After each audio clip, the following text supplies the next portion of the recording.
A seguir, Programa Painel.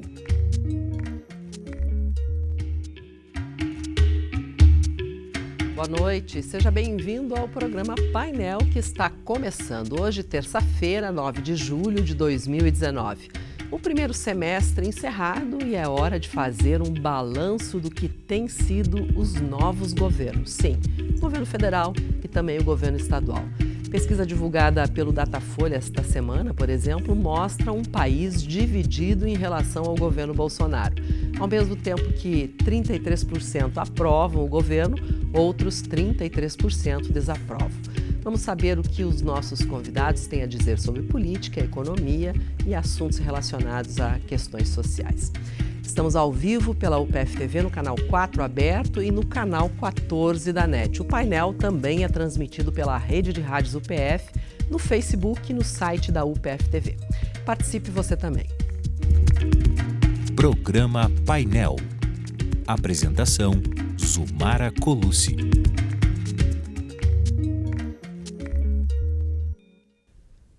E se você quer participar do programa, pode fazer pela página da UPF-TV no Facebook, pelo Instagram da UPF-TV ou pelo WhatsApp. O WhatsApp da UPF-TV é o 984180186 e o WhatsApp da Rádio UPF é o 984180089. Com a gente no estúdio participam hoje do programa o economista e professor aqui da Universidade de Passo Fundo, o professor Ginês de Campos, e o vereador do PCdoB, da Câmara de Vereadores de Passo Fundo, Alex Necker. Nós também vamos ter a participação do vice-presidente do Sinduscom, do presidente do Sindicato Rural e também do diretor do Sindicato Bancário. Obrigado pela presença. Como todos perceberam, não é? Fui pega pelo friozão que fez aí no fim de semana. Estou praticamente sem voz, mas tudo bem.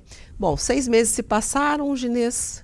A economia iniciou o ano com uma expectativa bastante positiva, havia aí um ânimo no mercado em relação ao novo governo e parece que todos os indicadores, não é, regrediram. O que aconteceu na tua visão?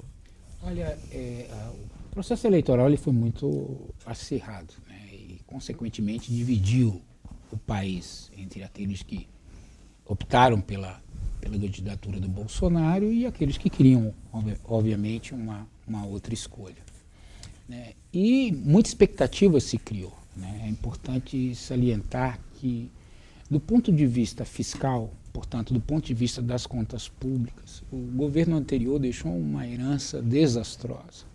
Nos últimos anos, o que nós tivemos aí foi governos, tanto o governo federal como também vários governos estaduais que foram inconsequentes na gestão das suas contas públicas. O resultado é o que nós temos hoje aí, que é uma verdadeira falência fiscal de muitos estados federativos e, consequentemente, da União. E o atual governo assumiu a responsabilidade de tirar o Estado dessa profunda crise fiscal. E uma das estratégias, e talvez a mais importante, significativa e simbólica, é, de fato, a reforma da Previdência. Que, aliás, está em plena discussão nesse momento, ainda não começou a ser votada. É possível que ou os deputados entrem madrugada dentro para votar ou se faça isso a partir de amanhã. Exatamente. Então, a reforma da Previdência ela é apenas uma das medidas que devem ser adotadas para que a gente possa criar um horizonte mais positivo em relação à situação fiscal do país, né? Obviamente que outras medidas terão que ser adotadas, como a estratégia das privatizações, enfim. É preciso diminuir o tamanho do Estado brasileiro. O Estado brasileiro ele é um Estado anômalo, corporativo, corrupto, ineficiente, né, e que precisa diminuir o seu tamanho. Eu, pelo menos, tenho essa concepção, né, da necessidade de nós diminuirmos o tamanho de um Estado gigante e ineficiente. Então, algumas medidas estão sendo adotadas. Tem sido difícil, né, estabelecer esse diálogo com o Congresso. Nós temos aí um Congresso com uma cultura política muito problemática, né? Uma relação histórica de tomar lá da cá. Então, hoje, você tem um governo de direita... Que o presidente Bolsonaro prometeu acabar, mas não conseguiu. Liberou ontem, né? Exatamente. Tomar lá da cá começou já há um tempo. Exatamente. Então, você tem um governo de direita, que depois eu quero falar um pouco mais sobre isso. Nós temos uma guinada de direita hoje no mundo inteiro. Né? É importante explicar por que isso aconteceu. Né? Então, você tem um governo de direita que tem uma incapacidade de interlocução com o Congresso, né? De diálogo. Né? É um governo marcado por uma certa truculência no campo do diálogo. Né? Infelizmente, né? O governo Bolsonaro tem essa marca. Por outro lado, você tem um centrão, né? Que representa o que há de mais fisiológico, né? Da classe política brasileira, que é justamente a essência desse tomar lá da cá. E a esquerda, que é uma crítica que eu faço, infelizmente, uma esquerda incendiária que quer ver o circo pegar fogo. Então, infelizmente, esse governo não consegue avançar naquilo que é necessário para que a sociedade brasileira seja beneficiada com a retomada do crescimento da economia, né, com a definição de um horizonte que possibilite expectativas mais positivas em relação à retomada desse crescimento. Né. O Congresso é problemático, a gente precisa dizer isso, precisa fazer uma crítica à classe política brasileira, independentemente do viés de direita, de centro ou de esquerda. A classe política brasileira é problemática, nesse sentido, em função da sua cultura política, e que atravanca, né, e que impede que determinadas decisões que são importantes para o país. A reforma da Previdência é importante para a retomada do crescimento da economia. Que está sendo discutida agora. Mas eu queria aproveitar o vereador Alex, que é do Legislativo, é do Parlamento, portanto. Ontem o Rodrigo Maia, que é o presidente da Câmara, disse, olha, se a reforma da Previdência for aprovada, isso é graças ao Legislativo e não ao governo. Qual é a tua avaliação desse primeiro semestre, já introduzindo com essa fala do Maia? Eu acho que ele não fala algo errado, né? Nós temos muito do esforço pessoal do presidente da Câmara nesse sentido. Mas eu acho que, primeiramente, é necessário a gente retomar algumas coisas. Quando a presidente Dilma foi reeleita, nós tivemos um grupo político que não aceitou a derrota. E esse grupo político, sim, incendiou o país contra um governo legitimamente eleito. A presidente Dilma não conseguiu praticamente governar no segundo mandato. As pautas bombas no Congresso Nacional eram incentivadas e colocadas e armadas todo dia no Congresso Nacional, principalmente pelo PSDB e por partidos aliados ao PSDB.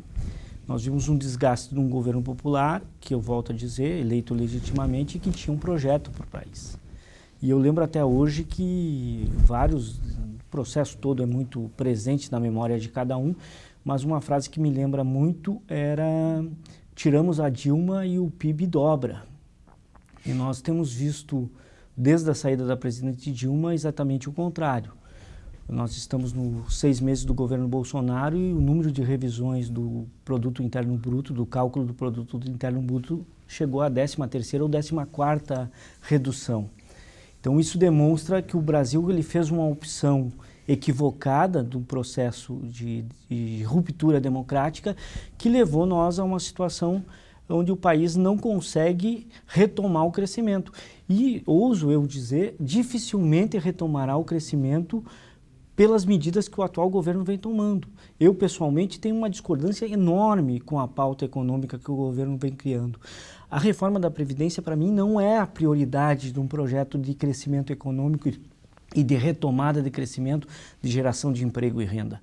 Na verdade, a reforma da Previdência ela é um recado ao mercado financeiro que o governo quer dar. Mas para o povo brasileiro, para aquele que gera emprego, para o empresário, para o trabalhador, a reforma prioritária seria a tributária. Mas essa o governo não aceitou fazer, não colocou na sua pauta. E essa reforma, segundo o presidente da Câmara, vai vir na sequência Perfeito. Originada do Legislativo, mas não é do qual governo. Será a reforma? A reforma em cima que se faz uma reforma. Nós tivemos uma reforma trabalhista que prometia gerar emprego. Essa reforma passou no Congresso Nacional, os trabalhadores perderam direitos, E o emprego não existe.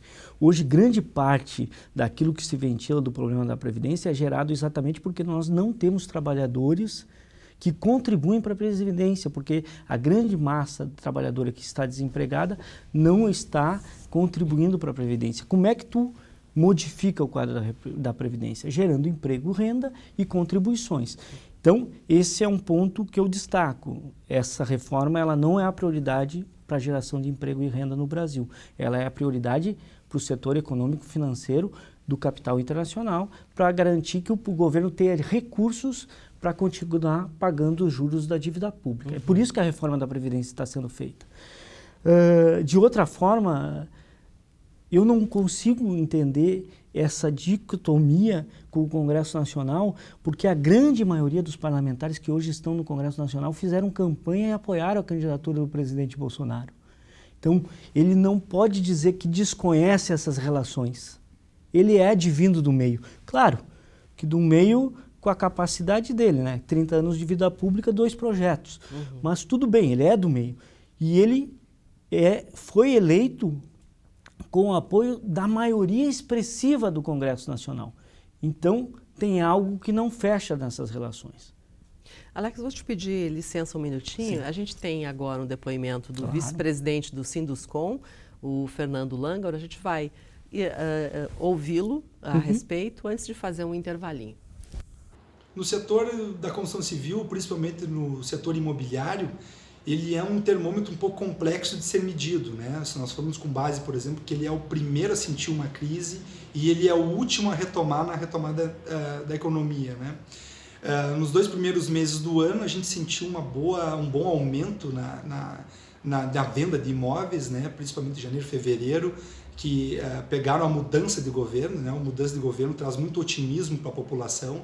Isso foram meses muito interessantes. Até mesmo se nós pegarmos pela própria Construmóveis do sindicato, que é uma feira que vendeu 48 stands praticamente em 48 horas, né? Então fomos muito felizes nas vendas e isso reflete o otimismo do início do ano, né?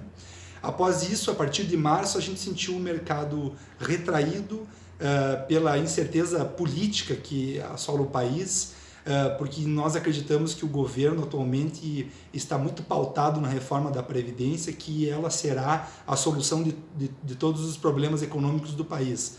Se nós pegarmos, por exemplo, a reforma trabalhista que aconteceu, que a promessa era de muita formação de emprego, de carteira assinada, não foi bem isso que aconteceu, né? Então a gente acha que a reforma da Previdência ela é importante, mas ela não é a solução para tudo, né? Então a gente se preocupa com uma falta de agenda atual do governo para os próximos 3 anos e meio, né? Então tem muita coisa para ser explorada, não só a reforma da Previdência. Tá certo, a gente vai no intervalo e volta em seguida. Estamos apresentando Programa Painel. Voltamos a apresentar Programa Painel.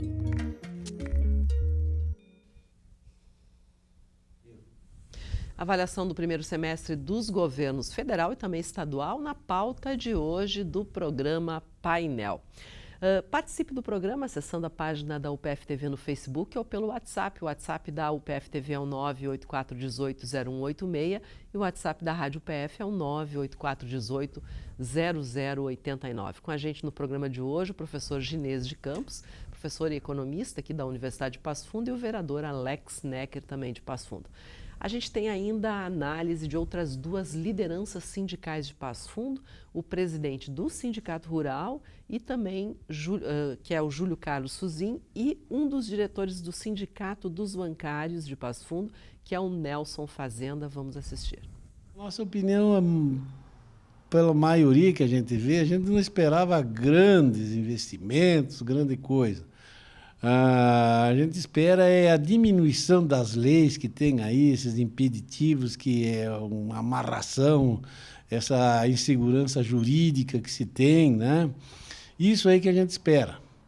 E já se fez muita coisa enxugando a máquina e eu acho que tem que enxugar mais ainda. É claro que em 6 meses tu não vai fazer muita coisa a mais, mas o primeiro passo e o rumo parece que está sendo dado. Continua com a caça aos direitos dos trabalhadores e do povo brasileiro em geral, né, com a reforma da Previdência que está aí, que não se trata de reforma, é destruição da Previdência, né, social, né, em benefício do sistema financeiro, dos grandes bancos, algo que vai trazer uma devastação social nesse país, né, ao contrário do crescimento econômico, do desenvolvimento que está sendo prometido aí, vai trazer devastação social nesse país. E, por outro lado, nós temos as privatizações também, medidas altamente danosas ao povo brasileiro e ao país, como já se viu em décadas passadas. Então, é um governo que não nos surpreende. Ele apenas dá sequência a um processo de devastação nacional que está sendo aplicado contra os interesses de, já digo, 95% ou 98% do povo brasileiro, né?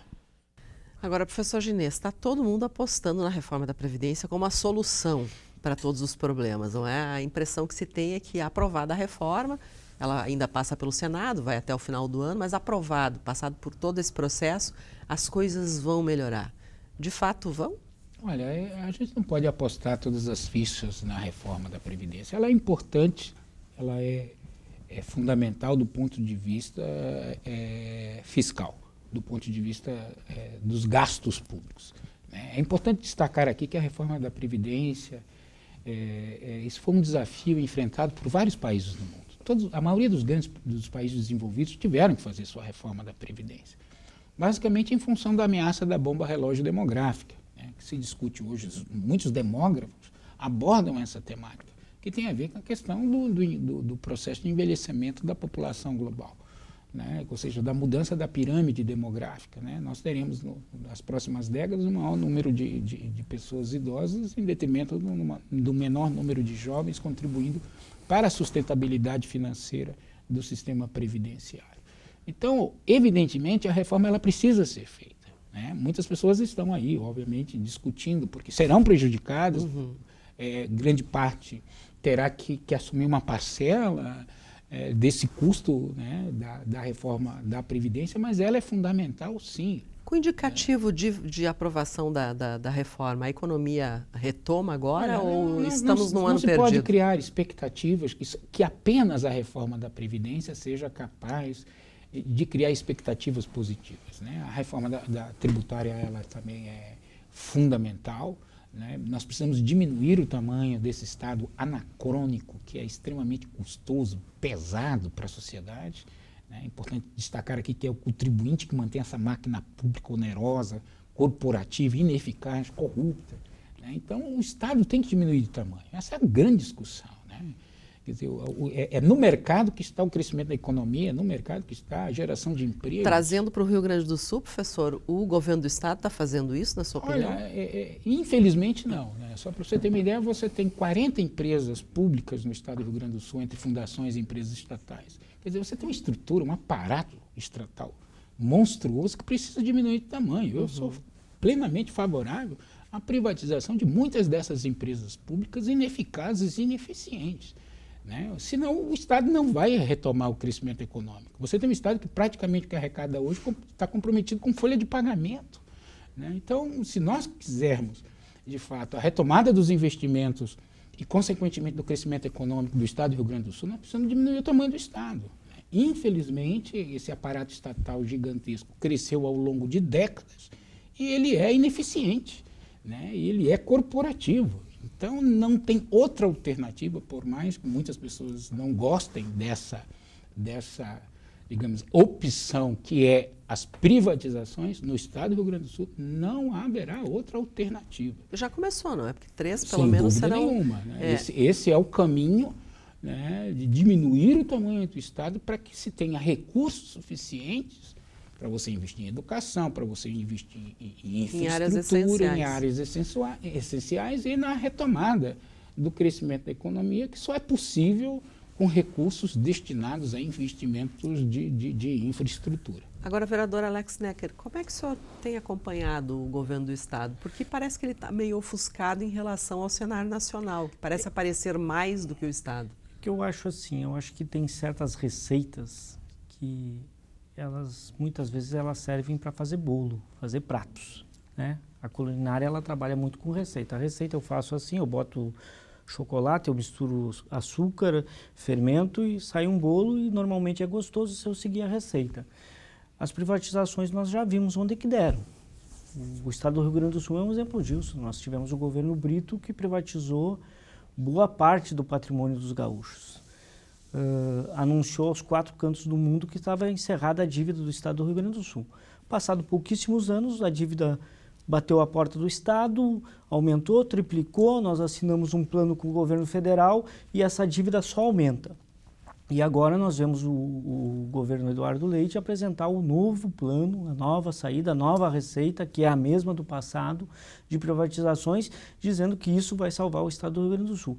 Nós já vivemos isso no passado, não salvou o estado do Rio Grande do Sul, inclusive piorou a situação do Rio Grande do Sul, porque a nossa dívida, ela quadruplicou. E essa negociação que está sendo feita com o governo federal segue na mesma linha. Então, eu pessoalmente acho que a venda do patrimônio do povo gaúcho, ela não resolve o sistema econômico do estado do Rio Grande do Sul. Eu volto a insistir. Eu acho que o problema não é o Estado, não é o seu aparato.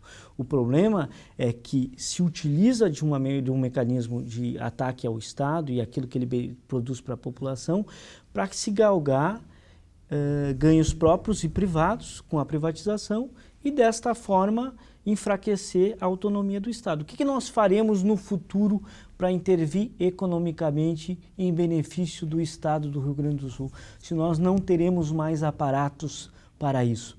Então, me parece que essa receita ela não serve mais. É necessário que nós possamos construir coisas novas. E o governo Eduardo Leite, assim como o próprio governo Bolsonaro, ele não apresentou muitas coisas durante o processo de debate eleitoral. Então a população ela votou muito numa expectativa, vão apostar em algo diferente. Só que o algo diferente até o presente momento não se apresentou e nós continuamos com os problemas de antes e alguns, no caso do Brasil, muito maiores. Agora, professor Ginês, eu dei no começo do programa aí essa pesquisa da Datafolha demonstrando que há uma divisão ainda no país. Perfeito. O senhor acha que se mantém isso nos próximos 3 anos e meio? Isso muda? Isso é uma tendência mundial, como o senhor falou aí no começo do programa? Na realidade, como foi uma disputa muito acirrada, né, eu diria até muito marcada por um certo fanatismo ideológico, tanto de direita como de esquerda, né, as paixões ideológicas acabam, de certa forma, cegando um pouco as pessoas, criando sentimentos de radicalismo, de sectarismo. Eu, infelizmente, na minha análise também como cientista político, eu digo que esse governo vai ser marcado até o final dele por essa disputa, polarização terrível. Isso é muito ruim para o país. Me permita, Zumar, eu acho que, Ginês, eu acho que é um governo que assumiu e continua em campanha. Ele não apresentou o que ele quer fazer para o país. Menino veste azul, menina veste rosa. A Amazônia é a virgem que todo estrangeiro quer. São coisas que não agregam e não resolvem os problemas da nação, mas servem para, ao mesmo tempo, atiçar contra e a favor. Quem é pró-governo se vê representado nessas falas, para não dizer outras palavras, e quem não é governo vê nesse tipo um desrespeito, principalmente às questões dos direitos humanos e o Estado democrático de direito. Eu só quero complementar um pouquinho. Eu acho que isso não agrega e isso não resolve os problemas que a gente vive. Eu só quero complementar e concordar com o vereador Alex. Né?